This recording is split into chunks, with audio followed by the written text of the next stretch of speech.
जय Hind to all of you guys. Myself doctor Imran Ahmad Khan, director M academy, आपके सामने फिर से एक छोटा सा वीडियो लेकर हाजिर हुआ हूँ ताकि आप अपने कॉन्फिडेंस को हमेशा बढ़ाते रहें। चाहे वो माध्यम कोई भी हो, मैं भी हो सकता हूँ, कोई और भी हो सकता है। चलिए, तो आज हमारे कंसेप्ट का जो पार्ट है वो है कॉन्स्टिट्यूशन ऑफ इंडिया, यानी कि किस तरीके से भारतीय संविधान में बताए गए 395 अनुच्छेदों में से हम एक एक करके उन सभी को याद कर सकते हैं। कि वो बहुत ज्यादा कठिन होता है, 395 अनुच्छेदों को याद करना मुश्किल होता है, परेशानी होती है। लेकिन जब आप एम एकेडमी के स्टूडेंट होते हैं तो उसमें से लगभग 200 आर्टिकल आपको मुंह ज़बानी याद हो जाते हैं बिना रटे। इस बात को ध्यान रखिएगा, नो रट्टाफिकेशन। हमारे इंस्टीट्यूट में कभी कोई रट्टाफिकेशन नहीं होता है। तो उसकी टेक्निक्स होती हैं, ट्रिक्स होती हैं, जिसमें से आज हम आपको एक एग्जांपल के तौर पर 10 रैंडम आर्टिकल्स याद कराएंगे, जिसमें से कुछ आर्टिकल्स आपको मैं बता रहा हूं और उसके बाद उनको मैं आपको टेक्निक वाइज बताने की कोशिश करूंगा। जैसे कि हम आज पढ़ेंगे आर्टिकल नंबर 102, जिसे लाभ का पद संबंधी आर्टिकल कहा जाता है, जहां हम एक्स्ट्रा इनकम कर रहे हो गवर्नमेंट जॉब में एक से ज्यादा। दूसरा है आर्टिकल हमारा आर्टिकल नंबर 111, जहां पर राज्यसभा, लोकसभा और संसद वगैरह राष्ट्रपति के बारे में कुछ चीजें बताई गई हैं। और इसी के बाद हम आगे चलते हैं आर्टिकल 112, यानी 112 नंबर आर्टिकल, जहां पर हमने मूल रूप से बजट के बारे में बात की है। इसके बाद हम आ जाते हैं आर्टिकल 124 में, जहां पर सुप्रीम कोर्ट के बारे में बात करिए, माननीय उच्चतम न्यायालय के बारे में। इसके बाद हम आ जाते हैं हाई कोर्ट के बारे में, 214 आर्टिकल 214 नंबर, जहां पर माननीय उच्च न्यायालय के बारे में बात की गई है, स्टेट जो हमारे लिए होता है।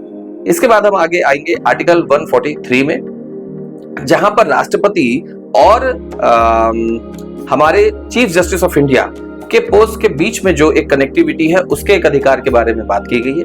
इसके बाद हम आ जाते हैं सीधे जम करके आर्टिकल 330, 31, 32, 33 में, जहां पर आपको इन चारों आर्टिकल्स के अंतर्गत ये बताया गया है कि किस तरीके से लोकसभा में और विधानसभा में SC ST की सीटें और एंग्लो इंडियन सीटों में डिफरेंसेस आते हैं, मतलब उनके बारे में ही। तो आपको देखा कौन कौन सा आर्टिकल हमने सबसे पहले देखा, आर्टिकल नंबर 102, जिसको हम पढ़ने वाले, याद करने वाले, आर्टिकल 102, उसके बाद आर्टिकल 111, आर्टिकल 112, आर्टिकल 124, आर्टिकल 214, उसके बाद आर्टिकल 143, फिर उसके बाद सीधे जम करके हम आ जाते हैं आर्टिकल 330, 331, 332 और 333। तो ये 10 आर्टिकल हम अब याद करते हैं। Let's start. सबसे पहले आप देख रहे हैं कि ऊपर आपको एक आर्टिकल दिया हुआ है, वो आर्टिकल 102। देखिए हम अपनी कैसे टेक्निक निकालते हैं। 1 मतलब एक व्यक्ति, 0 मतलब मान लीजिए धन, क्योंकि धन ऐसी चीज है जो हमेशा 0 हो जाती है। तो एक व्यक्ति, धन, और 2 मतलब 2 जगह। तो क्या सरकार में कोई एक व्यक्ति धन 2 जगह कमा सकता है? नहीं कमा सकता। यदि वो नहीं कमा सकता है तो इसे हम कहते हैं लाभ का पद संबंधी आर्टिकल।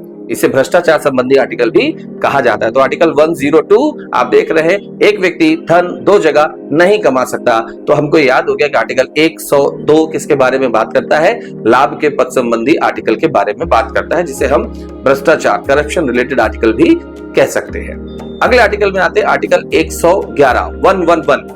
गौर करिएगा, 1 is always about the unique thing. अगर कहते हैं ना कोई चीज तुम्हारे जैसी और नहीं है, मतलब तुम यूनिक हो, तो वो यूनिक के बारे में क्या आता है? हमारे यहाँ संसद में 3 चीजें यूनिक है, राष्ट्रपति, राज्यसभा, लोकसभा, तीनों यूनिक है। तो इस आर्टिकल के अंतर्गत ये बताया गया कि किस तरीके से कोई भी प्रतिवेदन सदन के अंदर किसी एक सदन में आएगा, चाहे वो राज्यसभा हो चाहे लोकसभा, फिर उसके बाद दूसरे सदन में जाएगा और उसके बाद राष्ट्रपति के पास जाएगा। यदि सब जगह से बहुमत मिल रहा है, 2/3 वोटिंग मिल रही है और आखिर में राष्ट्रपति के सिग्नेचर हो रहे हैं, तो वो पास हो जाएगा। ये पूरी प्रोसेस को डिटेल में आर्टिकल 111 में बताया गया है। और एक और यूनिक चीज है जो होती है राष्ट्रपति का वीटो पावर, वो भी इस आर्टिकल के अंतर्गत बताया गया है। तो देखिए 1 नंबर यूनिक से हमने कैसे याद कर लिया, आर्टिकल 111, तीनों चीजें यूनिक है जिनके जैसा कोई और नहीं। राष्ट्रपति, राज्यसभा, लोकसभा, तीनों के बीच में प्रोसीडिंग कैसे होती है और आखिरी में राष्ट्रपति का वीटो पावर, इसके बारे में।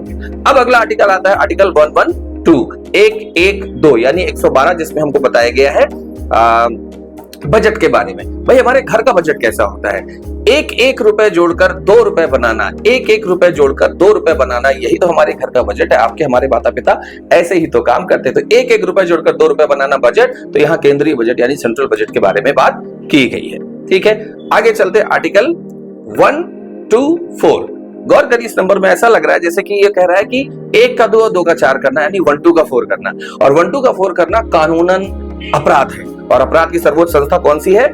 Supreme court. तो बड़ा क्लियर हो गया कि 1 का 2 और 2 का 4 करना सुप्रीम कोर्ट, और 1 2 का 4 करके यदि हम उसे अपोजिट कर दे तो 4 2 का 1 हो जाता है। अनिल कपूर साहब का वो गाना याद है ना राम लखन मूवी का, 1 2 का 4 4 2 का 1 यानी 421। बट यहाँ कोई 421 नाम का आर्टिकल नहीं है, तो थोड़ा सा ट्विस्ट करेंगे 214। तो बेसिकली 124 का अपोजिट हो गया 214, और ऊपर सुप्रीम कोर्ट था तो सुप्रीम कोर्ट के पैरेलल क्या चलता है, हाई कोर्ट, तो 214 हमारे लिए हाई कोर्ट का आर्टिकल हो गया। अच्छे समझते जाइए, देखिए कैसे आसानी से याद हो रहा है, आपके नंबर ही आपको बता रहे हैं किसमें कौन सा आर्टिकल आएगा। चलिए अब इससे आगे चलते हैं। इसके बाद आते हैं 143, गजब का आर्टिकल है। पहले मैं आपको इसमें ये बताऊंगा कि इसमें होता क्या है, फिर देखिए कैसे जल्दी से याद हो जाएगा। 143 इस आर्टिकल के अंतर्गत ये बताया गया है कि देश का राष्ट्रपति, हमारे जो माननीय राष्ट्रपति हैं, वो हमारे माननीय सर्वोच्च न्यायालय के मुख्य न्यायाधीश से किसी भी मुद्दे या तथ्य संबंधी एक जानकारी लेने के लिए उनसे अपील कर सकते हैं। अपील इन द सेंस कि वो उनसे सलाह ले सकते हैं। अब ये सीजीआई के हाथ में है, चीफ जस्टिस ऑफ इंडिया के हाथ में, कि वो सलाह देना चाहता है या नहीं देना चाहता है। नहीं देना चाहता तो कोई जोर नहीं है, यदि दे देता है तो ये राष्ट्रपति जी के हाथ में होता है कि वो उसे मानते हैं या उसे इग्नोर कर देते हैं। देखिए कितनी गजब की बात है, दोनों के बीच में ऐसा लग रहा है जैसे बड़ा गजब का प्रेम संबंध है। चाहो तो बताओ भैया, चाहो तो ना बताओ, वरना कुछ सीजीआई बोले और उसे ना माने, ये राष्ट्रपति जी किसी चीज के लिए बोले और कोई उसे मना कर दे, ये संभव नहीं है। तभी है जब उनके बीच में प्रेम संबंध होगा, और प्रेम संबंधों को जाहिर करने के लिए 3 लेटर बनाए गए, 3 वर्ड्स बनाए गए। I love you, I 1 letter है, लव 4 लेटर है, और यू 3 लेटर है, 143। This is the article number 143 about एक आपसी बड़ा अच्छा सामंजस्य दिख के आ रहा है, जिससे हमको ये आर्टिकल मिल जाता है। तो ये भी एक टेक्निक ट्रिक हो गई आपके लिए। अब हम सीधे यहां से जंप करते हैं और हम पहुंचते हैं आर्टिकल 3, 30, 31, 32, 33। गौर करिएगा, 330, 31, 32, 33 4 आर्टिकल है, और हमको ये जानना है कि लोकसभा और विधानसभा में SC/ST सीट और एंग्लो इंडियन सीट, इनको डिवाइड करना है। तो देखिए कैसे व्यवस्था बनाते हैं। 4 में से ऊपर के 2 और नीचे के 2 अलग अलग कर लीजिए। ऑब्वियसली लोकसभा विधानसभा में से पहले क्या आता है, लोकसभा, तो ऊपर के 2 लोकसभा, नीचे के 2 विधानसभा। सही जा रहे हैं ना अपन, कितना आसान है। ऊपर के 2 लोकसभा 330 और 31, नीचे के 2 विधानसभा 332 और 33। फिर अब बात आती है SC/ST सीट और दूसरी तरफ एंग्लो इंडियन सीट। बताइए ज्यादा कौन इंपॉर्टेंट है, SC/ST सीट, उसके बाद कौन इंपॉर्टेंट हो जाता है, एंग्लो इंडियन सीट। तो ऐसा करिए कि ऊपर के लोकसभा वालों में पहले स्थान दे दीजिए किसको,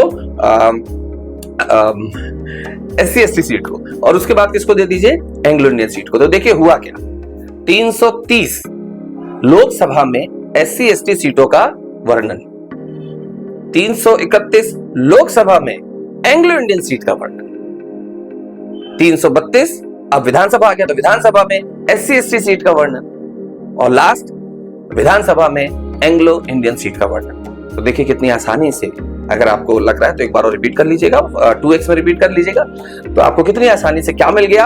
आर्टिकल 10 कौन कौन से, 102, उसके बाद आर्टिकल 111, उसके बाद आर्टिकल 112, उसके बाद आर्टिकल 124, फिर आर्टिकल 214 जो थोड़ा आगे जाने का है, उसके बाद आर्टिकल 143, और उसके बाद ये 4 आर्टिकल। तो देखिए कितनी आसानी से हमने चारों आर्टिकल को एक टेक्निक से याद कर लिया।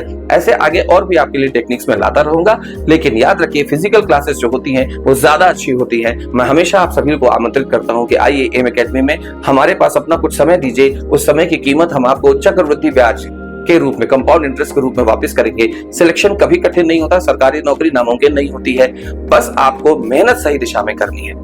कम खर्चे में ज्यादा मेहनत करने के लिए एक ही संस्थान है, एम एकेडमी। मुझे सुनने के लिए बहुत बहुत धन्यवाद, अपना कीमती समय मुझे देने के लिए धन्यवाद। Thank you so very much. जय Hind to all of you.